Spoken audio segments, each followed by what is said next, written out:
Satu, dua, action. Assalamualaikum warahmatullahi wabarakatuh. Waalaikumsalam warahmatullahi wabarakatuh. Terima kasih kepada Ibu Pera yang telah memberikan waktu untuk wawancara terkait tugas CGP dalam modul 3.1 tentang pengambilan keputusan berbasis nilai-nilai kebajikan sebagai pemimpin.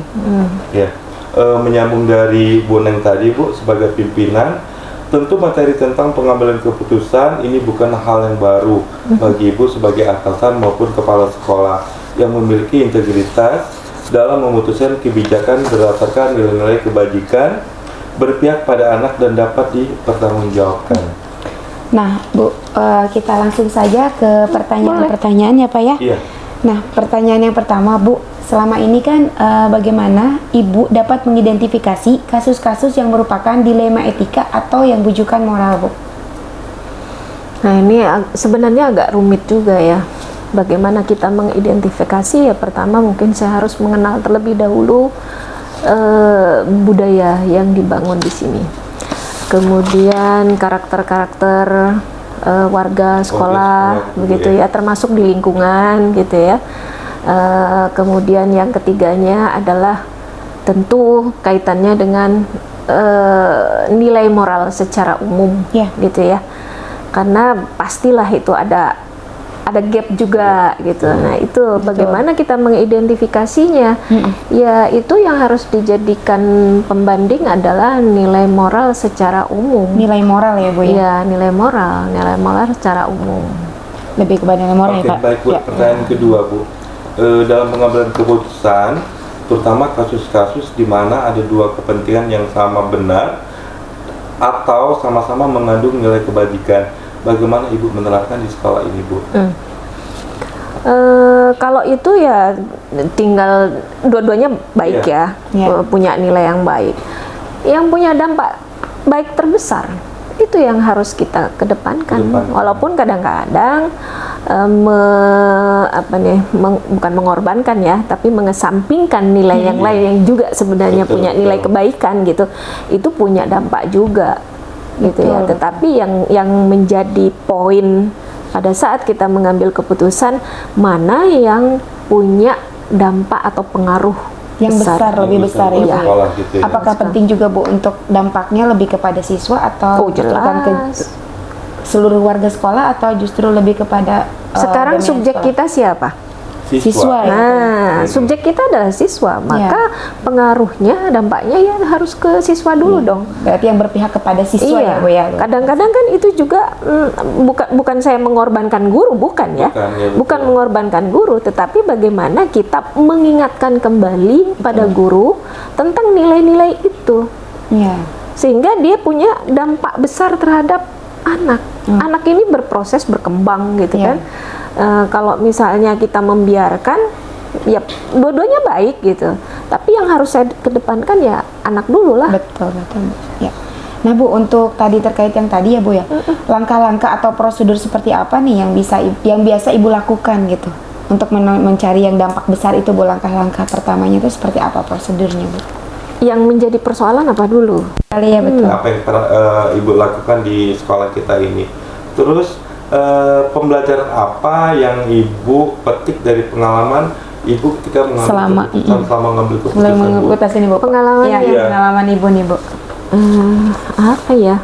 Pengalaman yang paling menarik itu sebenarnya adalah bagaimana saya harus menyelami karakter masing-masing.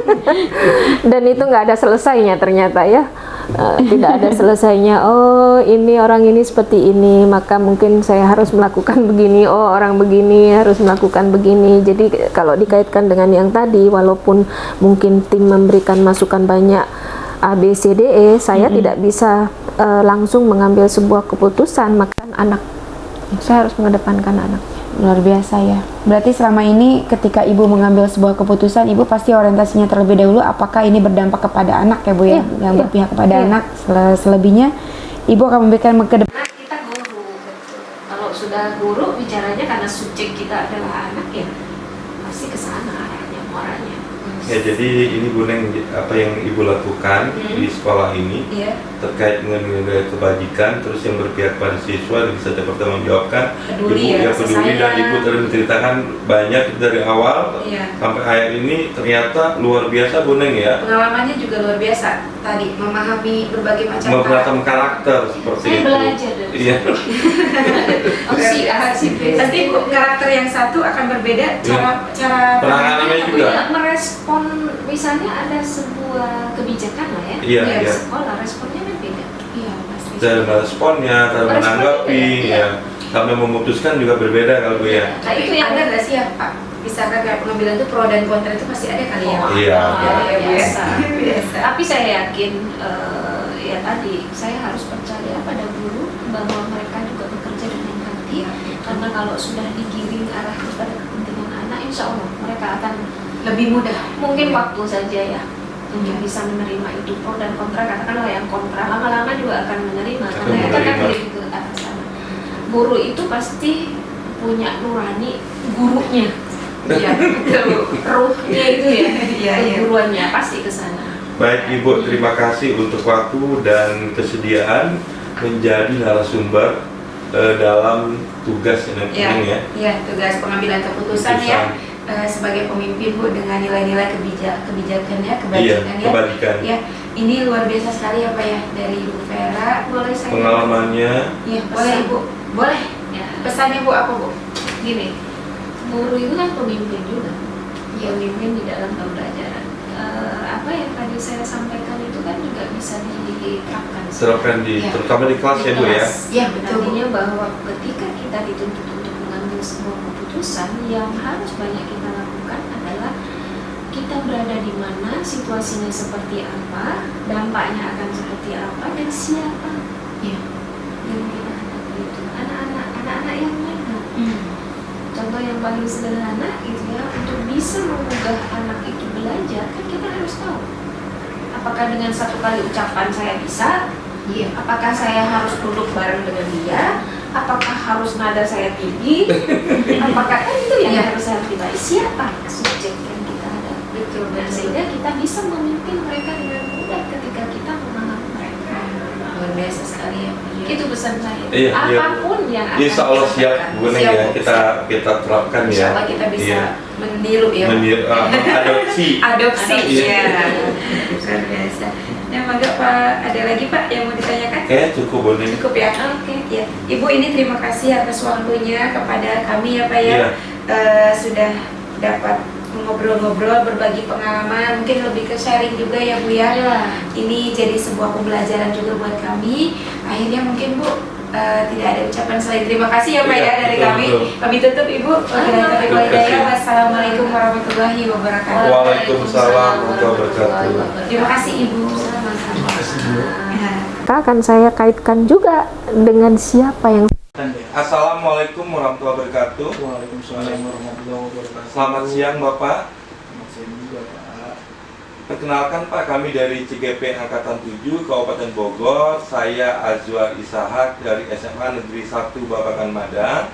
Teman saya Saya Binta Permana dari SMA Negeri 1 Sukaraja Pak. Saya Rara dari SD Negeri Sijung 3.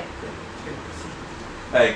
Adapun tujuan dan adapun maksud dan tujuan kami datang ke sini menemui Bapak yaitu terkait tugas dilema etika Pak dalam pengambilan keputusan yang ada di sekolah ini. Nah, nanti kami akan adakan pertanyaan apakah Bapak bersedia? Sedia maka Pak. Baik. Di sini ada 9 pertanyaan Pak, nanti kita bagi saja untuk pertanyaan pertama sampai ketiga saya dan nanti dilanjutkan oleh 2 rekan saya. Baik, kita mulai saja Pak ya. Ya. Nah, jika situasi dilema etika, paradigma mana yang terjadi pada situasi tersebut dan apa nilai-nilai saling bertentangan dalam studi kasus tersebut, Pak? Ya, terima kasih. Iya. Paradigma dilema yang ditemukan dalam wawancara dengan kepala sekolah CPS 3. Paradigma dilema yang ditemukan dalam wawancara dengan saya sebagai kepala sekolah adalah rasa keadilan melawan rasa kasihan dan jangka pendek lawan jangka panjang. Prinsip pengambilan keputusan yang diambil adalah berpikir berbasis berbasis peraturan. Mungkin itu saya jawab. Iya. Baik, pertanyaan kedua ya Pak. Nah, tadi Bapak sudah menjelaskan tentang prinsip pengambilan keputusan Pak. Yang mau saya tanyakan adalah, apakah ada unsur pelanggaran hukum dalam situasi tersebut Pak?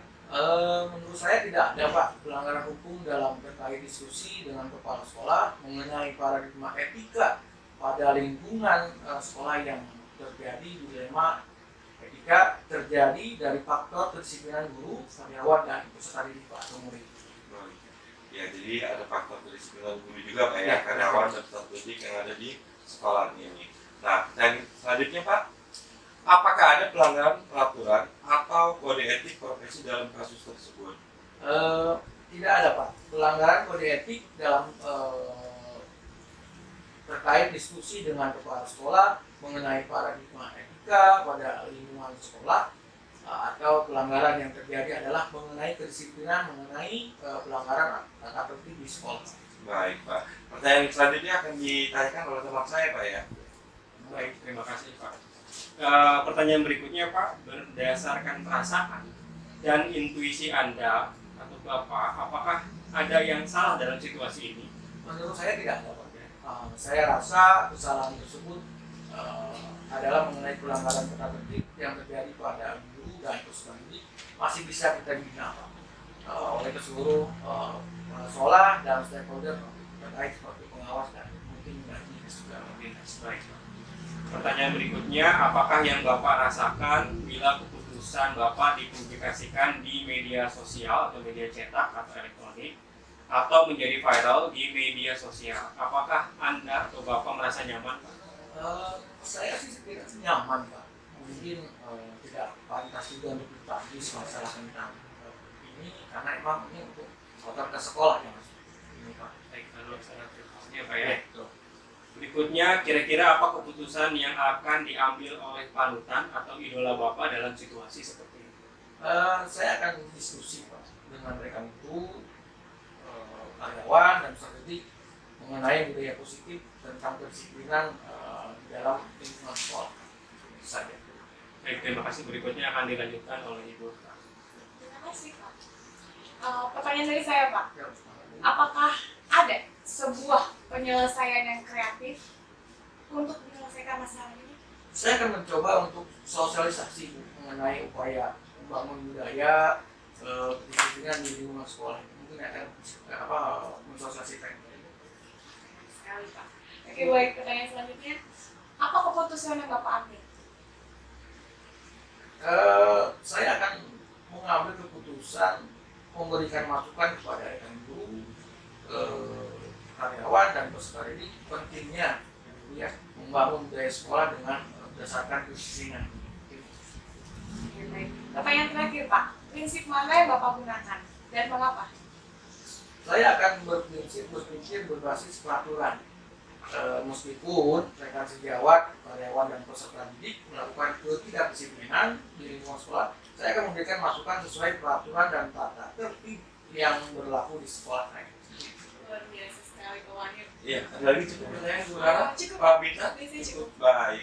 Terima kasih Pak Wahyu atas waktu dan kesempatan yang diberikan kepada kami. Sekali lagi kami mengucapkan terima kasih banyak Pak Wahyu yang telah mengganggu waktu siangnya Pak Wahyu. Terima kasih.